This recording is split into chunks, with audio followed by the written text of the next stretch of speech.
சொல்லுங்க சாமி, எனக்கு ஒரு 2 இது சொன்னேன், அதுக்காக பதில் சொல்லுங்க. அதை விட என்ன சொன்னு தெரியாமல் இருக்கீங்க. நீங்களா சொல்லுங்களேன், என்ன சொல்லுங்க. உங்களுக்கு ஈஸியான மெத்தேடை சொல்லுங்க, அதெல்லாம் சொல்லுங்க. அவ்வளோதான் கோடிக்கு கூட காமிக்கணும் பேசும்போது.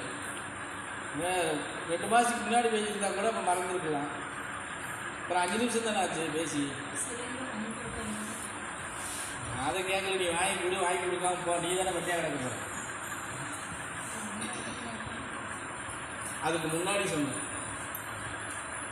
சிலிண்டரை பேசுறதுக்கு முன்னாடி சொன்னேன்.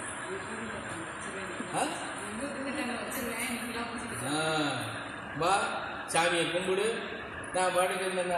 ஒரு 2 ஊதுபத்திக்கு 10 ஊதுபத்தியாக ஏற்றி வச்சுட்டு போய்கிட்டு இருக்கேன். நீ பாட்டுக்கு சுற்றி கும்பிட்டு அவனை கூட விழுந்துட்டு எடுத்து பூசிக்கோ, எங்கே வேணாலும் எடுத்து அடைச்சி கூட வச்சுக்கோ போ. என்ன சாமி என்ன அப்படி பாக்கி ஒன்றும் சொல்ல மாட்டேங்க. இது வந்தோம்னா இடத்துக்கு வர முடியல சார். அப்படி வந்து அங்கே வர முடியல. சரி, எல்லா இடத்துலையும் எப்படி போய் வரீங்க? கோயிலுக்கும் போனால் முருகன் கோயிலுக்கு போறீங்க. பூசாரி போனால் அவங்க சாமி ஒரு பரிகாரம் பண்ணி தானே வராங்க. இங்கே பரிகாரமே கிடையாது, சொன்னதுமே செய்ய மாட்டேங்கிறீங்க. பரிகாரம் அங்கே பரிகாரம் பண்ணுவீங்க, இங்கே பண்ண மாட்டீங்கல்ல. வந்தால் செய்யணும், அதுதானே வரோம். எங்க சாமி ஒன்று யாருக்கு விபூதி எடுத்து கொடுத்து பூசிட்டு போங்கன்னு சொல்லல. அவர் இன்னும் புரிஞ்சுதா? என்னடா நின்றுட்டுடா கண்டார ஒளி இருக்குள்ளீங்க, அவன் மண்ணெண்ணி இப்போ தேய்ச்சிட்டு போய் சொல்றான்னு தான் சொல்லியிருக்காரு. விபூதி தட்டு கூட வச்சது கிடையாது அவர்.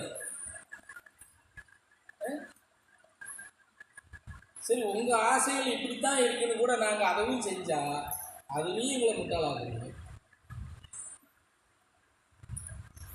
இப்போ அவர் சொன்ன மாதிரி அது இல்லைன்னா வர வேண்டியது இல்லைன்னா நான் வர வேண்டாம்னு சொல்லுவேன். நீங்களும் சொன்னீங்க இல்லையா, அப்படின்னா வர வேண்டியது இல்லை சார், வர வேண்டாம். ரொம்ப சந்தோஷம்.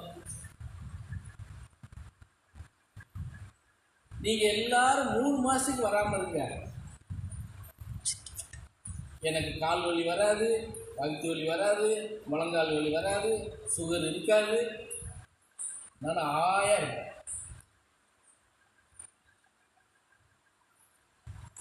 ஒரு வேளை எனக்கு கூழ் காய்ச்சி குடிச்சா போதும் எனக்கு சாப்பாடு. இந்த நானா பண்ணிக்கிட்டா நல்லா எனக்கு தகுந்த மாதிரி டேஸ்டாக பண்ணிக்கிடுவேன்.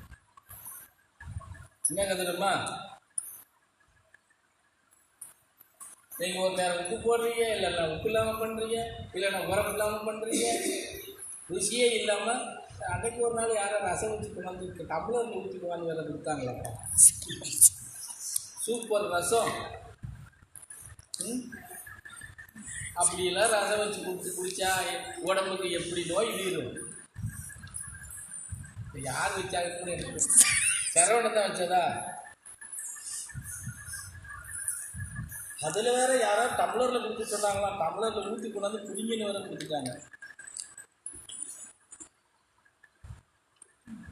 அதுக்கு நான் காய்ச்சற நிலவம்பு கஷாயமே நல்லா இருக்கு, டெய்லி காலையில் குடிக்கிறது. சரியா சொல்லுங்க, அப்படி பண்ணிக்கலாமா? இந்த மாதம் பூசத்துலேருந்து அடுத்த அமாவாசையிலேருந்து அப்படித்தான் வாங்க. அவங்களுக்கும் என்ன நேரம் தோணுமோ நான் வாட்டுக்கு கதவை திறந்து போட்டுருக்கேன், நீங்கள் வாட்டுக்கு வாங்க, எனக்கு சாமி கும்பிடுங்க. அவர்கிட்ட என்னத்தை கேட்பீங்களோ கேளுங்க, அப்படியே கேட்டுட்டு போங்க. அவர் தூக்கி கொடுத்தா வாங்கிக்கோங்க. அவர் கொடுக்கும்போது நான் வேண்டாம் நான் சொல்ல போகிறேன், சத்தியமாக நான் வேண்டாம்னு சொல்லுவேன். தாராளமாக குடியா ராசா அப்படின்னு சொல்லிட்டு எனக்கு வேலை மிச்சம் நான் பாட்டுக்காக அந்த குடிசையிலே உட்காந்துருந்தேன். சொல்லுங்க, அப்படியாவது ஒரு ஒப்பந்தம் போடுவான்.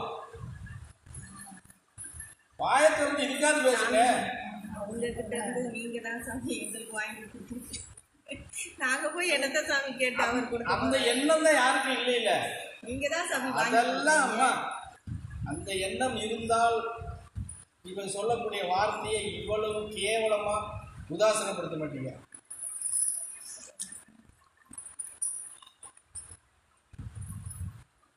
குடிச்சுக்கோ. நான் ஒன்றும் போன மாசத்துல நீங்க உதாசனப்படுத்திட்டீங்க, நேற்று உதாசனப்படுத்திக்கிட்டு பேசல. 4 வருஷத்துல உள்ள ஆதங்கத்தை கொட்டுறேன், புரிச்சுக்கோங்க. இப்ப அவரை கொண்டாந்து நிலைநிறுத்தியே நமக்கு 3 வருஷம் ஆச்சு சாமி. அப்போ உன்ட்ட மாறி இருக்கணும்ல. சரி, அவர் எல்லாமே அவர் தான் அப்படின்னு சொல்றீங்கல்ல, அவரை வச்சுதானே இவருன்னு நீங்க உங்க மனசுல நினைக்கிறீங்கல்ல, கேளுங்க, அவர்கிட்டயே கேட்டு வாங்குங்க. நான் வேண்டானே சொல்ல மாட்டேன். இன்னும் சொல்ல போனா 24 மணி நேரம் நான் கதவை திறந்து போட்டுருவேன். நீ எப்போ வேணாலும் வா, கேட்டுப்போ. ஆமா, என்ன கொடுத்தாலும் வாங்கிட்டு போ. நான் இதுக்கு அதுக்கு தடையா இருக்கணும்? சொல்லுங்க.